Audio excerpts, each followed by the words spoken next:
Yasanın içeriği ve hukuksal boyutunu değerlendirirken değerli Çakmak, şuna varabiliyoruz artık. 50 yıllık çatışma durumuna son veren bir zemin oluşturdu diyebiliriz. Eksiklikleriyle beraber anlamının da büyük olduğunu belirtti. Nitekim böyle de değerlendiriliyor.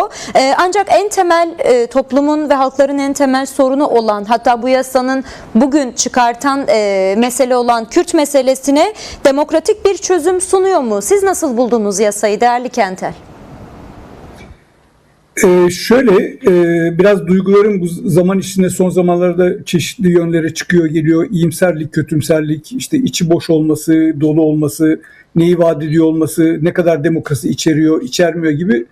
Ben de kabaca işte kamuoyunun hissettiği duygulara benzer bir ruh halindeyim muhtemelen. Ama şöyle bir şey galiba aklıma daha çok yatmaya başladı giderek. 2010'lardaki barış sürecinden farklı olarak şöyle bir şey sanki tecrübe ediyoruz şu anda.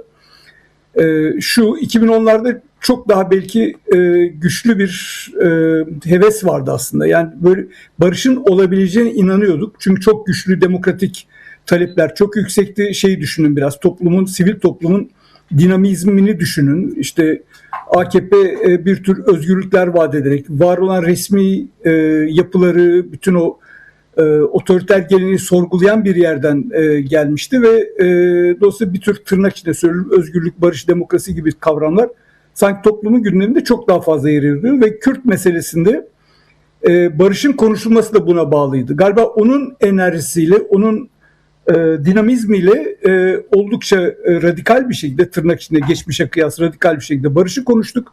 O zaman da işte atıyorum Sayın Öcalan söylemi, işte barışı esas getirecek olan insanın Sayın Öcalan'ın olduğu gibi bol miktarda resmi düzeylerde bile konuşmalar oldu ama ne oldu? İşte o masa devrildi.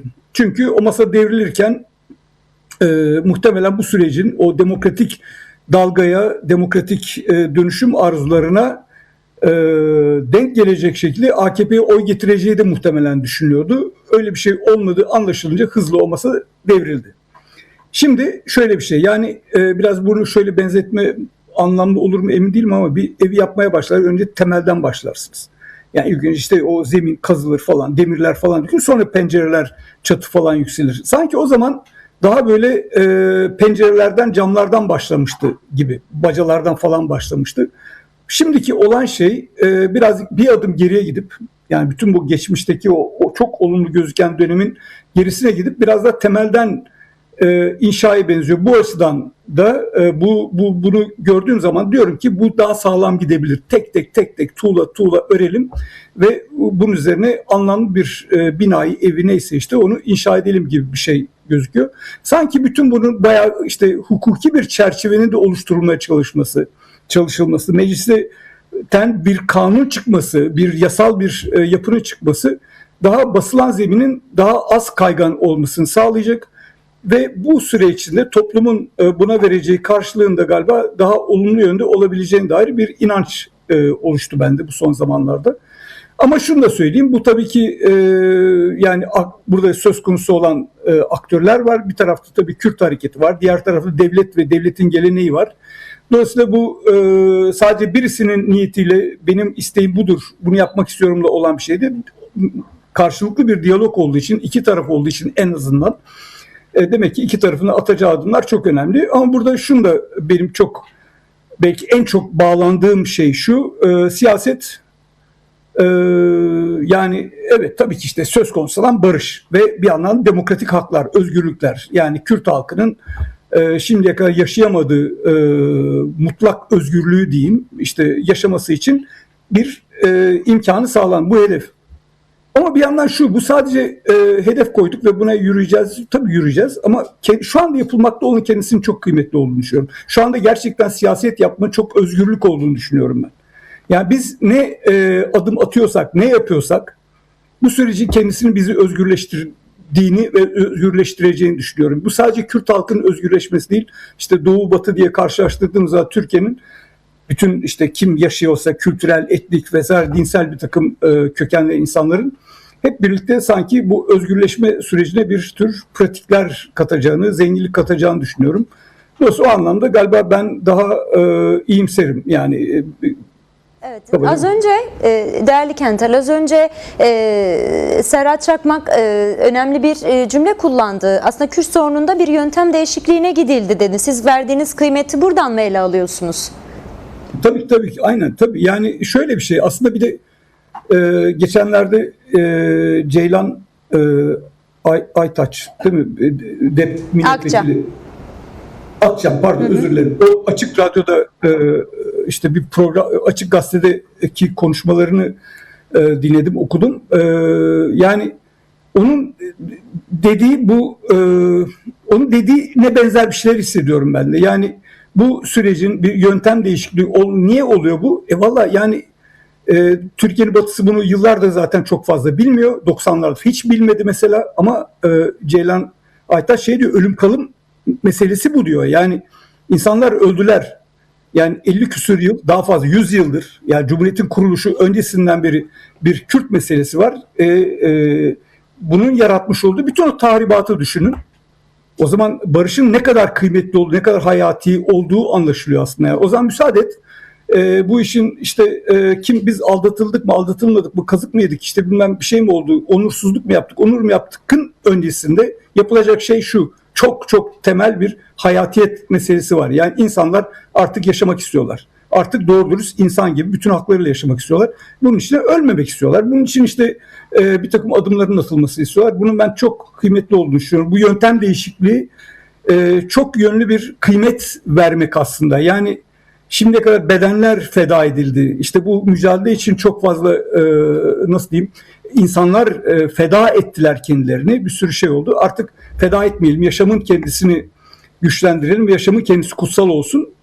O zaman da işte Kürt olarak haklarımla, özgürlüklerime ya da Boşnak olarak neyse fark etmiyor. Ne olarak varsam bütün o bütünlük olarak ben yaşamak istiyorum diyen bir yönteme gelinmiş olması bunun da çok kıymetli olduğunu düşünüyorum ve zaten muhtemelen dünyada bu küresel düzeyde bu kapitalizmin bütün yaratmış oldukları sonuçlar itibariyle ne kadar ölüm böyle bir takım hakim olsa da bir anlamda bu dünyada, bu küresel düzende hayat, özgürlük vesaire diyen tonlarca insan var. İşte atıyorum, evet, bir tarafta Trump var, bir tarafta İspanya lideri işte Pedro Sanchez de var mesela. Yani dolayısıyla bu tür bir dilin Türkiye'de de hakim olmakta olduğunu, en azından bu dilin güçlü bir şekilde kamusal alana çıktığını düşünüyorum. O zaman bize düşen de bu dili güçlendirmek için bu dili güçlendirmek için uğraşmak, siyaseti böyle yapmak, siyaseti bu şekilde bir özgürlük mücadelesine dönüştürmek diye düşünüyorum. Evet, değerli Kentel, dediğim gibi sizinle de bıraktığımız yer aslında orasıydı. Biz hukuksal dili konuştuk. Sizinle de sürecin dilini konuşmak istiyorum aslında. Neden? Siz orada bıraktınız, onun anlamına değindiniz. Yani bugün bu yasal gelişmeyle birlikte, hatta yasanın hazırlanma ve müzakere aşamasında da siyaseten kullanılan dili, biz sürecin dili olarak aslında soruyorum bu konuyu size. Nasıl buldunuz? Nasıl kurulmalı bu dil? Yasanın içeriğinde de bahsi geçen konulara baktığımızda bu dil hakkında ne söylersiniz? Nasıl okuyorsunuz? Ne duyuyorsunuz? Ya öncelikle Serhat Bey'in söylemiş olduğu yasa her şey değil sözüne çok sonuna kadar katılıyorum. Yani bir de şöyle düşünün. Yasa genellikle nedir? İşte var olan bir zaman dilimi içinde toplumsal ilişkileri düzenleyen, regüle eden, işte norm koymak falan bir şeydir. Ama hakikaten bahsettiğimiz olay 100 küsur yıllık bir meseleden bahsediyoruz. Ya bu 100 küsur yılda hakim olan bir dil vardı. Bu da en kabaca, en saf, nötr kelimesiyle milliyetçilik diyelim şimdilik. Onun için ırkçılıklar var, işte tahakküm var, totaliter bir takım otoriter uygulamalar var. Ya bu süre içinde vatandaş inşa edildi. Yani vatandaş inşası devam etti. Öyle bir vatandaşlık ki bu, yani milliyetçi, seküler milliyetçi, onun işte din dozu da katıldı falan ama ya bu çok kutsal bir inanç olarak inşa edilmiş bir milliyetçilik altında yaşıyoruz 100 küsur yıldır. Milliyetçi şöyle düşünün, yani kabaca işte kafamızda bir din algısı var. İşte Allah, peygamber, kitap falan bir şeyler diyoruz. Mesela atıyorum kurban dediğiniz şey, işte Hazreti İbrahim'e Allah tarafından bir koç yolları ve oğlunu kurban etmesi engellenir değil mi? Din diyor ki, Allah diyor ki benim için kurban etme diyor. Milliyetçilik o kadar güçlü bir şey ki çocuklarını kurban istiyor. Ya kurban vermenin ne kadar normal olduğunu öğrene geldik. Türklüğün ne kadar üstün olduğunu, ötekiler işte başka şeyler olduğunu, çok da ikinci sınıf ve kendi içinde bir tür kolonyal, bir tür ikinci sınıf vatandaşı, işte oryantalist bir takım bakışlar, ilerlemeyle vesaireyle özdeşleşmiş bir milli hal var. Bir de ötekiler vardı. Şimdi hiç kolay değil. Bu kadar 100 yıldır oluşmuş olan bir kimliğin, zihniyetin, ezberlerin, kutsallıkların bir anda ortadan kalkması mümkün değil ve bunu yasayla yapamazsınız. Bunu ancak pratiklerde, gündelik hayatta, sivil toplum içindeki ilişkilerde yaparsınız ve bunu da konuşarak yaparsınız. Yani şimdi sonuç olarak kabaca hukuk bize diyor ki valla ben iki aktör konuşuyor, yapabildiğimiz şey bu. Çünkü o arka tarafta tonlarca yüklenmiş bagaj var. O bagajları biz bir kere de halledemeyiz. O zaman bagajları çözmek, bagaj meselesi çözmek bizzat sivil toplumsal aktörlere, demokratik aktörlere düşüyor bu rol. O zaman döneceğiz, diyeceğiz ki işte yani bu felsefenin yerine çok daha özgürlükçü, çok daha çoğulluğu içeren bir dil kurabiliriz. Ben dil meselesini dolayısıyla esas olarak tabii ki Türkiye'nin demokratik, sivil, özgürlükçü, tabii ki başta Kürt hareketi olmak üzere ama sadece asla o değil. Herkesin bir şekilde katılabileceği bir o sivillik anlayışının oluşması gerektiğini düşünüyorum. Yani sadece bu devletle de konuşmak değil. Toplumla konuşmak, toplum içindeki farklı aktörlerle konuşmak. Yani işte az önce söylediğim o kurban meselesinde olduğu gibi. Yani dünya kadar bu memlekette her köyde işte şehitlikler, şehit köprülerde yazıyor. Ya o kadar çok şehitlik kültürü o kadar güçlü bir şekilde var ki.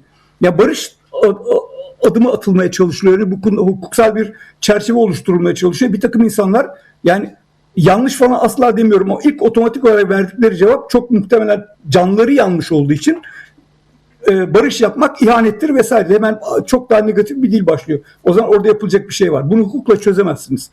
İnsanların ruh hallerine denk gelecek başka bir takım diller daha atıyor. İşte çok ucuzlamış bir laf belki bir de değerli Kentel, bir de bu bahsettiğiniz değil tam da yani toplum sorunun kaynağındaki derin tartışmalardan ziyade doğrudan sonuca odaklanıyor diyoruz. Mesela bu yasa eleştiriniz belki oradan okuyabiliriz, katılıyoruz elbette. Ancak toplumun bütün o bahsettiğiniz vatandaş inşa edilen vatandaşların bugünkü görüşü yani silahların susmasına ve huzur ortamına odaklanmış durumda. Dolayısıyla bu buradan az önce bahsettiğiniz yeri biraz daha buradan açmanızı isteyeceğim. Yani bu toplumu ikna etmeye ve barış hissini yaratmaya yeter mi ki? Daha şöyle diyelim. Tabii ki bu toplumun içinde farklı aktörler, farklı gruplar, farklı acılar, farklı hafızalar var. Yani işte ama herhalde Kürt kimliğinin hafızası kadar derin bir yara taşıyan bir hafıza yoktur. Değil mi? Yani bütün 90'lar Diyarbakır cezaevi falan dediğiniz zaman bunu göz ardı edemezsiniz. Ama bu şunu ben özellikle dile getirmekten yanayım. Bu toplum, bu Kürtler ve diğerleri dediğimiz zaman o zaman hafızaları yarıştırmaya başlayacağız. Hafızaları bence çok daha iç içe geçirecek, karşılıklı anlayabilecek, o duygusal sermayeleri konuşturabilecek bir şey lazım. O yüzden aslında sonuç olarak tabii ki en sıradan bunu kim bu Göring işte Nürnberg mahkemelerinde yargılanırken işte bir itiraf ettiği bir şey var. İnsanları ikna etmek çok kolay diyor. Ama savaşa götürürsünüz ya vatan işte çiftliğin tehlikede falan. O savaştan o insanlar savaşa giden askerler sağ salim beden bütünlükleri bütün olarak dönmek isterler. Herkes barış ister. Herkes gerçekten yaşadığı toprakta ölmeden, yaralanmadan, öl çekmeden yaşamak ister. Dolayısıyla bu en temel ortak nokta bu. En temel müştereklerden biri bu. Ama farklı hassasiyetler var. Kutuplaşmış, kamplaşmış, ayrışmış hafızalar var. Halbuki o hafızaların belki iç içe geçtiğini anlatmak lazım. Yani sorunuza tam cevap oldu mu bilmiyorum ama bu tür bir iç içe geçmiş dilleri inşa edebilmek bu toplum içinde yapılacak. Yani sadece devletle ve yasayla değil. Sıradan gündelik hayat insanların gözlerinin içine bakarak yapılacak politika, çalışma, sivil toplum neyse barış çalışmaların galiba orada bir içselleştiren, başkasını içselleştiren, onu tanıyan bir dil olması gerekir gibi geliyor. Yani devlette konuşmak tamam mecbur iki aktör konuşacak. Bunun baş çaresi yok ama galiba esas konuşulma alanı sivil toplum içinde toplumsal aktörler arasında olduğunu düşünüyorum. Hem Bahçeli'nin bu süreçteki tutumunu konuştuk. Biraz iktidar açısından da ele almanızı isteyerek şunu söyleyeceğim. Bahçeli'nin dediğimiz gibi hem AİM ve AYM kararları değerli Çakmak değerlendirdi. Ancak buradaki Kürt Halk Önderi Abdullah Öcalan'ın statüsü konusunda tekrar bir mesaj vermiş oldu. Hatta vurgulu bir çıkış yaptı diyebiliriz. Bununla birlikte Özgürlük Hareketi'nden, hareket yönetiminden Murat Karayalan'ın hem siyasete hazırız dedi, ancak yine Kürt Halk Önderi Abdullah Öcalan'ın yasal statüsü meselesini yine bir şerh ve şart olarak koydu. Yani bu durum toplumsal hafızada nasıl bir kırılma yaratabilir? Hani siz bagajlardan söz ettiniz ya, bagajların kırılması meselesinden söz ettiniz ya, yılların getirdiği bagajlar nasıl tüketilir peki? Tüm bunlar elimizdeyken bu açıklamalar, bu veriler ya da içinde bulunduğumuz güncel siyasi durum. Tabii çok kolay değil ama şöyle bir örnek vermeye çalışayım. Yani çok kabaca Kürtler ne istiyor? Yani işte eşit vatandaşlık istiyor. Demokratik bir toplum istiyor. Ve belki bunu bütün toplum istiyor aslında. Herkes kabaca bu toplumda iyi, bütün olumlu özelliklerle yaşamak, tanınarak, kabul edilerek yaşamak istiyor. Bütün varlığıyla, olduğu haliyle. Kadın, Alevi, Kürt, ne derseniz deyin. Ve Kürt halkının ve Kürt hareketinin daha çok dile getirdiği şimdiye kadar ortalamadan daha fazla ne oldu? Yerel demokrasi oldu. Yani yerelde işte kendi dilimi konuşabildiğim ortamlar olsun, okul olsun, işte bir takım sokak tabelalar olsun, ana dilimi konuşayım, işte kültürümü var etmeye çalışayım. Sadece dışarıdan gelecek bir takım desteklere falan mahkum olmadan, devletten gelecek, ben kendi kendimi geliştirebileyim. Şimdi bakın, bu yerel demokrasi dediği zaman aslında tam o nasıl aşılabilir o bagajlara dair de çok güzel bir örnek var burada. Ya hepimizin derdi de aslında yerel demokrasi değil mi? Yani Akbelen'deki ormanı kesilen köylerin, orada zeytinlikleri yok edilen işte köyleri veya işte Cerattepeler, ne bileyim, her yerde, aklınıza gelebilecek her yerde. Bütün o yerelde tepeden Ankara'da bir takım kararlar sonunda bir takım sermaye gruplarına peşkeş çekilen bir takım işte arazileri falan düşündüğünüz zaman Ankara'da karar veriliyor. Bir takım şirketler, para sahipleri, sermayedarlar, kapitalist şirketler buna karar veriyorlar. Geliyorlar benim köyüme ve ormanlarımı, zeytinliklerimi yok ediyorlar. Temiz enerji adı altında yok işte jeotermal santral kurup bütün zehirli kimyasalı boşaltıyorlar. Benim ne incirim kalıyor, ne buğdayım, ne ayçiçeğim, ne de başka bir şeyim kalıyor. Bu Kürt hareketinin dile getirmiş olduğu yerel demokrasiden gerçekten çok farklı bir şey mi? Evet, bir takım kullandığı kelimeler, içerik falan tabii ki farklı bir şey ama sonuç olarak galiba hepimizin derdi bu. Ben yaşadığım yerde olduğum haliyle saygı görmek, kabul edilmek, kararlarını ben vermek istiyorum. Ya bu sadece ana dil meselesi de değil. Benim incir, zeytin vesaire tarlam hakkında kendim karar verebileyim. Sen buna karışma demektir. Yani bir yurt dışında bir şey mi yapacağım? Sen buna karışma. Ben kendim gideyim, ilişki kurayım, kültürümü geliştireyim. Kendi bir takım ahbaplıklarımı kurayım.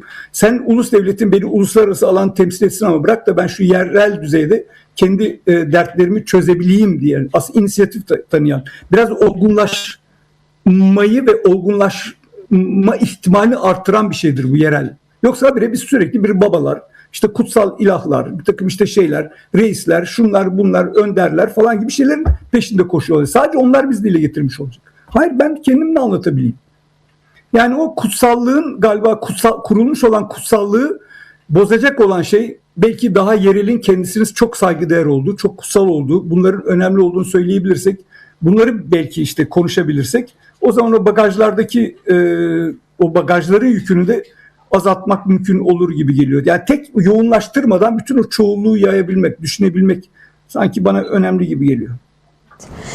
Süremizin sonuna doğru gelirken bir sorum daha olacak size. Son olarak çok kısa değerlendirmenizi isteyeceğim. Belki de bu noktada eleştirilmeyen, hatta bir noktada olumlu karşılanan bir mesele daha var. Biliyorsunuz bu yasanın uygulanabilir hale geldikten sonra işte belirli komisyonlar var. İçerisinde bakanlıkların olduğu vesaire komisyon olacak. Ancak karşısında bir aynı zamanda bir siyasi takip, teyit, tespit komisyonu da olacak. İsmini hatırlayamadım, tam özür dilerim. Ancak bir aslında aynı zamanda ayrıca bir komisyon önerisi var. Hakikat komisyonu önerisi de var. Dolayısıyla bu bahsettiğimiz meselenin sadece sizin belirttiğiniz gibi bir silahsızlanma değil, toplumsal uzlaşı haline gelebilmesi açısından bu tür adımlar, bu tür komisyonların varlığı sokaktaki insanların birbiriyle helalleşmesinin sağlayabilir mi? Mesela bu bir olumlu açıdan sosyolojik bir karşılığı olabilir mi yani? Şöyle düşünelim, hafızanın önemi nedir? Eğer ben hafızama saygı yaşanmıyorsa, benim hafızama saygı gösterilmiyorsa, yani birilerini öldürdüler, birilerini yok ettiler, birilerini asit kuyularına gömdüler ve ben onun yasını bile tutamıyorum. Onun cenazesinin nerede olduğunu bilmiyorum. O benim için ölmüyor aslında.